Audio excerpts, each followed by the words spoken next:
Assalamualaikum warahmatullahi wabarakatuh. Kembali lagi dengan saya M. Abi Batu Rizal dengan pembahasan materi pada pagi hari ini, yaitu analisis peluang usaha atau analisis ide usaha. Analisis peluang usaha merupakan sebuah proses untuk mengidentifikasi dan mengevaluasi peluang yang memungkinkan suatu perusahaan mampu mengambil keputusan untuk memulai atau menciptakan suatu bisnis ataupun strategi untuk mengembangkan bisnis. Terus berikut adalah ada beberapa cara untuk menganalisis peluang usaha. Yang pertama yaitu menganalisis kebutuhan masyarakat. Jadi barang apa yang dibutuhkan oleh masyarakat.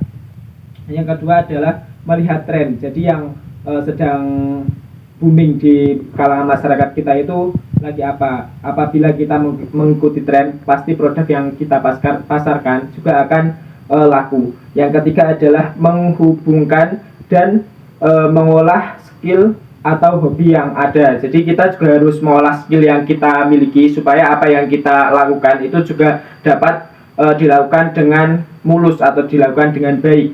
Yang keempat adalah melakukan analisis keuangan. Jadi kita juga harus menganalisis dari modal atau keuangan yang kita miliki untuk kita bisa melihat seberapa banyak produk atau pasaran yang bisa kita suplai dan bisa kita hasilkan. Yang kelima adalah menganalisis dan memperluas jaringan kerjasama. Jadi semisal kita mempunyai atau kekurangan dalam hal keuangan, kita bisa melakukan kerjasama dengan menarik investor-investor. Dari hal itu kita juga harus bisa mengupgrade dari produk kita supaya produk kita itu diminati oleh investor, sehingga investor itu mau untuk melakukan invest kepada usaha kita. Yang keenam adalah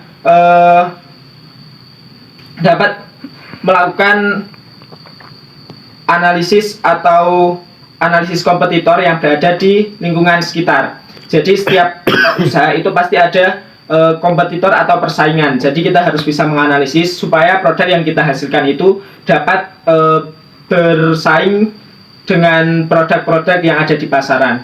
Yang terakhir adalah mengembangkan inovasi produk. Jadi kita itu harus melakukan inovasi produk yang kita miliki supaya produk kita itu tidak ketinggalan. Yang kita akan bahas pada analisis peluang usaha kali ini, yaitu kita akan melakukan analisis peluang usaha menggunakan business model canvas. Apa sih business model canvas itu? Business model canvas merupakan strategi manajemen yang disusun untuk menjabarkan ide dan juga konsep sebuah bisnis ke dalam bentuk visual menjadi suatu kerangka manajemen untuk mempermudah dalam melihat gambaran ide bisnis dan juga realisasinya secara cepat. Jadi dalam menggunakan bisnis model canvas ini, kita dapat melakukan usaha dengan lebih mudah. Berikut merupakan fungsi dari bisnis canvas. Yang pertama adalah memudahkan menuangkan ide bisnis dengan satu bagan sederhana. Yang kedua adalah terjemahan konsep, ide, gagasan suatu bisnis dalam elemen-elemen visual. Yang ketiga adalah memfokuskan rencana dan tujuan bisnis yang akan kita mulai. Yang keempat adalah alat diskusi yang simpel dengan mitra bisnis lainnya. Dan yang terakhir yaitu panduan untuk mengeksekusi bisnis yang akan kita jalani. Dalam business model Canva terdapat beberapa bagian. Yang pertama adalah customer segment atau segmentasi konsumen. Yang kedua adalah value proposition atau proporsi nilai. Yang ketiga adalah channel atau saluran pemasaran. Yang keempat adalah customer relationship atau hubungan dengan konsumen.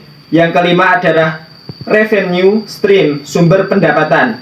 Yang keenam adalah key resource, sumber daya.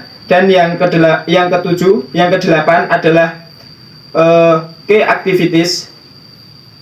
Yang ke-9 adalah key struktur dan cost struktur.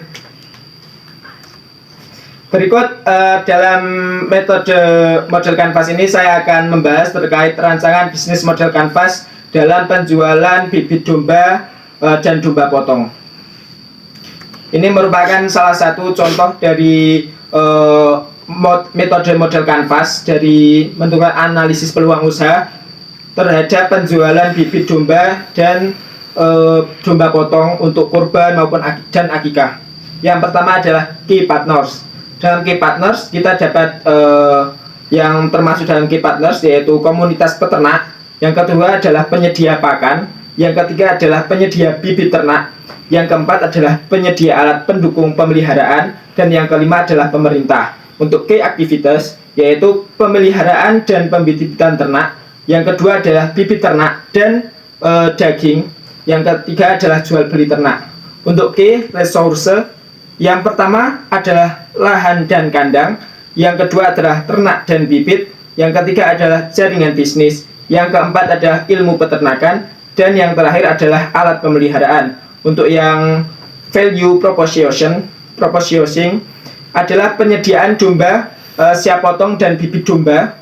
Yang kedua adalah memberikan kemudahan dalam mencari hewan kurban, akikoh, dan para peternak untuk mencari bibit ternak untuk peternak yang masih pemula atau untuk para peternak yang melakukan usaha di bagian fattening atau pergemukan. Dalam customer relationship terdapat 3, yaitu jaminan kualitas produk, yaitu dengan melakukan promo, dan juga pelayanan secara profesional dengan kita menerima kritik dan saran dari konsumen untuk memajukan usaha yang kita miliki. Untuk channel yaitu dengan menggunakan media sosial. Yang kedua adalah pengenalan kepada masyarakat. Yang ketiga adalah komunitas peternak. Dan yang terakhir adalah teman dan saudara. Untuk customer segment yaitu masyarakat yang membutuhkan hewan kurban atau akikoh. Yang kedua adalah masyarakat yang membutuhkan bibit ternak. Dan yang ketiga adalah para peternak domba atau pelaku usaha domba. Untuk cost strukturnya yaitu ada fixed cost yaitu lahan dan kandang, dan ada variable cost yang termasuk dalam variable cost dalam usaha ini adalah ternak, pakan, biaya produksi, biaya distribusi, dan biaya obat-obatan. Untuk revenue stream terdapat 3, yaitu penjualan produk berupa bibit dan domba siap potong. Yang kedua adalah jasa konsultasi dan pengobatan ternak. Dan yang ketiga adalah penjualan kotoran ternak. Mungkin cukup sekian dari saya dalam pembahasan materi kali ini. Apabila masih banyak kurangnya, mohon maaf yang sebesar-besarnya. Wassalamualaikum warahmatullahi wabarakatuh.